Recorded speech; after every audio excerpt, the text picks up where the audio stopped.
Ladies and gentlemen, welcome back to the channel. In today's video, we're going to be going over your Tesla stock news, what's going to be happening this week, okay, and your broader market news. What I mean by what's going to be happening this week is the economic data, the earnings, all of that. So we're going to get you ready for tomorrow and in specific regards to Tesla. Hit the like button. Subscribe to the channel if you have not done so already, and check out the link down below in the description of this video if you would like to come join the trading community. We have a brand new under the radar AI stock that we purchased on Friday. So come check it out if you would like to, down below in the description of this video. But with that said, let's get into today's episode. As always, let's get into your Tesla stock news first. And you can see this one, Tesla scores a win as the NHTSA adopts performance-based rules for autonomous vehicles. Regulators will focus on setting objective performance targets that a vehicle's autonomous system must meet, regardless of the hardware or methods it uses to achieve them. The system will be judged based on what it can actually do, not what and how many sensors it has, which is obviously good for Tesla, being the most capable, well-rounded, full self-driving software that we have today. I mean, this is really going to put Tesla at the top of the list for everyone, okay? Because Tesla is just going to do the best. Like, Waymo can't go on a highway. They're going to fail there. And I guess China is testing how to eject the battery. I don't know why or when you would ever need to do that, but it's kind of a crazy concept to full-on eject the battery like that. Tesla has updated its referral program in the US and Puerto Rico. When someone uses your referral code and buys a Model S or X or Cybertruck, they'll now receive a $1,000 discount towards their car purchase, up from $250. Buyers of Model 3 and Model Y still get 3 months of FSD supervised. Referrers will also still get $250 for each referral, regardless of what vehicle is purchased. Chinese automaker BYD's U9 Extreme EV just hit a verified top speed of about 308 miles per hour at Germany's ATP Proving Grounds, making it the new fastest production car in the world, beating the Bugatti Chiron's 304.77 miles per hour. You have 2,978 horsepower with an 80 kilowatt hour LFP battery and 1,200 volt platform. BYD has launched its next generation battery energy storage system. It has a unit capacity of 14.5 megawatt hours, the highest globally to date. The energy storage system achieves an ultra large capacity of 10 megawatt hours within a space equivalent to a 20-foot container, BYD said. For a 1 gigawatt hour storage plant, it will cut the number of required units by more than half, reduce land use by 1/3, and trim cell count by 76%, according to the manufacturer. It uses BYD's self-developed 2710AH blade battery cell, which the company claims is the largest energy storage cell in the world. They say, quote, "This next generation cell delivers 3 times the capacity of conventional storage batteries, boost a cycle life of over 10,000 cycles, and reduces the total life cycle cost per kilowatt hour to below 1.5 cents, a milestone that could reshape the economics of large-scale storage." BYD says it can cut project leveliness cost, LCOS, by 21.7% for a typical 1 gigawatt hour installation. Total costs related to equipment procurement, transportation, and installation are expected to drop by about 30%.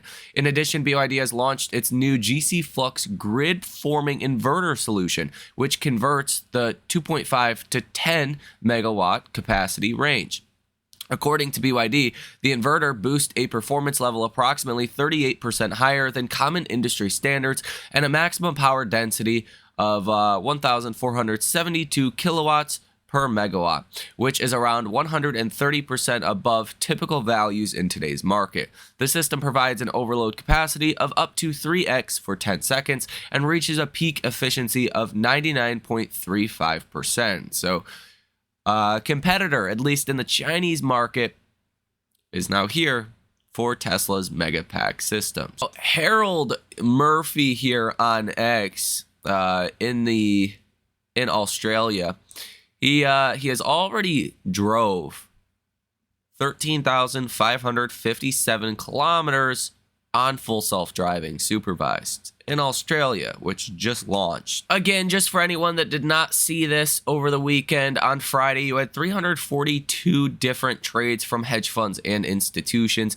totaling $372.95 million with a positive order value of 86%. Over the past week, you had 3,003 different trades, totaling $3.78 billion with a positive order value of 86%. So firms are very bullish in Tesla.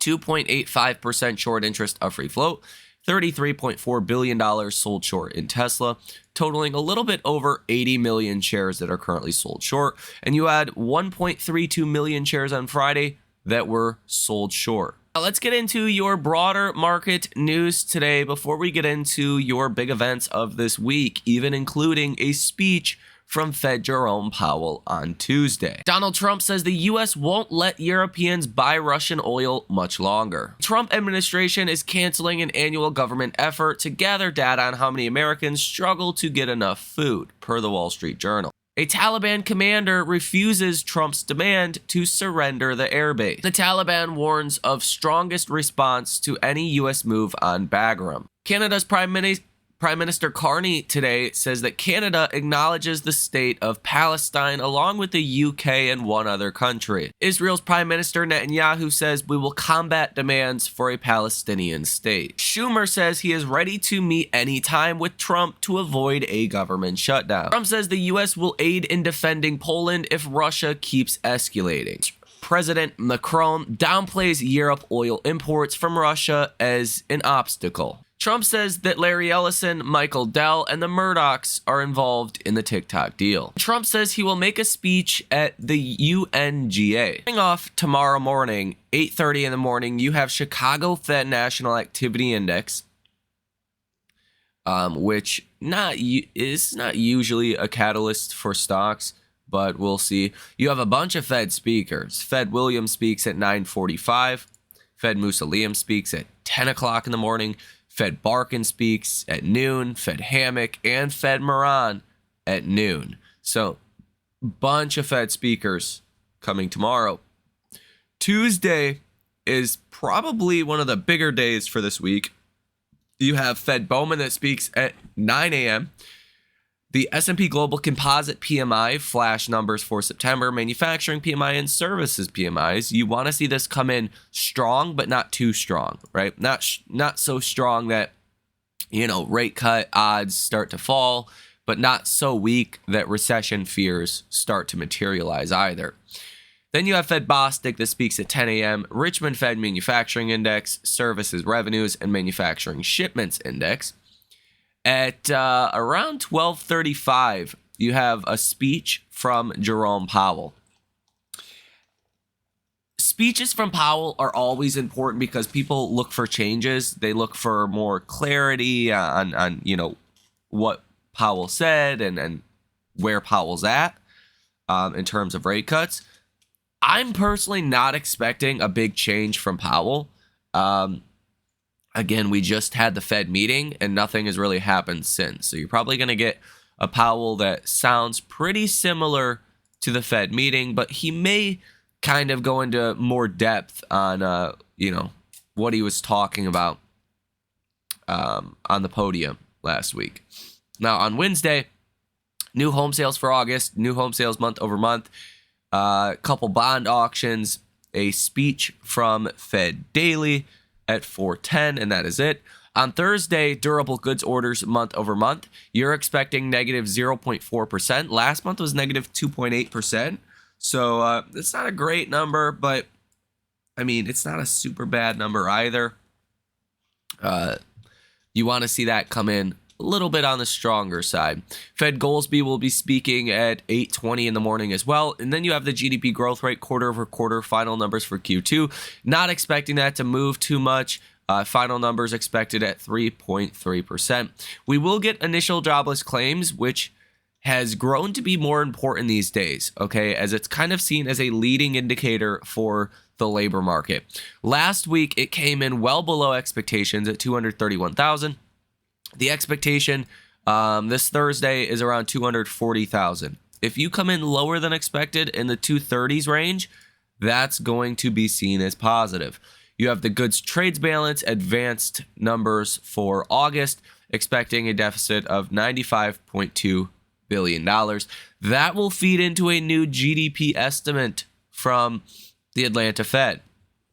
Now, the current estimate is 3.3%. Okay, but based on that deficit, as well as some of this other data, it will move the estimate higher or lower. You will get wholesale inventories month-over-month advanced data for August as well. Corporate profits, GDP sales, durable goods orders, excluding defense, a bunch of smaller kind of data sets that go in line with durable goods orders and the GDP numbers, as always. You will get existing home sales as well. Fed Williams will speak, Fed Bowman will speak, Kansas Fed Composite Index, Fed Bar will speak, a 7-year bond auction, and Fed Daily will be giving a speech. So Thursday is going to be like a jam-packed day for economic data. Friday could be the biggest day if Powell does not give us any change. Friday, you have core PCE price index month over month. You're expecting 0.2%. Last month was 0.3%. So you're expecting that to fall a little bit. Personal income month over month is expected at 0.3%. Last month, it was at 0.4%. Personal spending month over month is expected at 0.5%, in line with what we had last month at 0.5%. So you want a strong spending number, right? You want people spending. So that's going to be an important data point to watch. You will get final numbers for the Michigan consumer sentiment, 5-year inflation, consumer expectations, current conditions, and 5-year inflation expectations. Fed Barkin will be giving a speech. Fed Bowman will give a speech. Fed Mussolem and Fed Bostic. So a bunch of economic data this week and a ton of Fed speakers. This week, we also have some earnings. Monday, not anything really too important. Tuesday, AutoZone and pre-market. Tuesday and after hours, Micron. Wednesday pre-market, Cintas. Wednesday and after hours, KB Home, Stitch Fix. Thursday, you have Accenture, CarMax, BlackBerry, Jabil.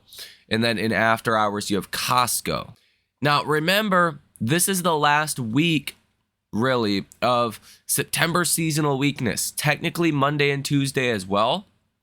And one thing you should also be on the lookout for is any word of the government shutdown. If it looks like maybe there's going to not be a government shutdown, that's going to be good. If it starts to look like the odds are growing that we do get a government shutdown, well, that could start to weigh on markets in the second half of this week. Typically, government shutdowns are not bearish, but during this choppiness in the economy, during this period in the economy, it could be seen as maybe an unwanted catalyst, right? For further weakness in the labor market and in the economy. So that is one thing that I will say is, as long as we don't have a government shutdown, I think, things should be A-okay. Once we get out of this week, then you start to get into much more positive seasonal patterns, right? Minus, Monday and Tuesday of next week as well, which I think by that point, people are just going to forget about the September weakness anyways and start to focus on October. But that is a risk this week. Keep that in mind with the economic data. Things are going to be volatile. They could be quite volatile this week. Specifically for Tesla stock, you want to see the stock stay above $420 per share. The news of BYD's energy storage system being released could be a negative for Tesla to start off the trading week. It's not like a huge negative. It's not something that's going to crash Tesla stock or anything like that. I think Wall Street is starting to finally realize the tide has really turned, that Tesla is the biggest real world AI company. And, that's something. That is definitely something. So I do think we're probably going to have a good week for Tesla this week. Now, that's not a certainty, obviously, but things look good, right? You went up, you're trending up. The RSI hit a high of 81. It came back down. Now it's at 76. You definitely have some room to move to the upside. As long as we don't get some negative surprise in the economic data, then we should be just fine. So let me know your thoughts on this down below in the comment section. Hit the like button as well as subscribe to the channel if you have not done so already. And of course, check out the link for the trading community down below in the description of this video. Have a great rest of your Sunday, and I will see you in the next one.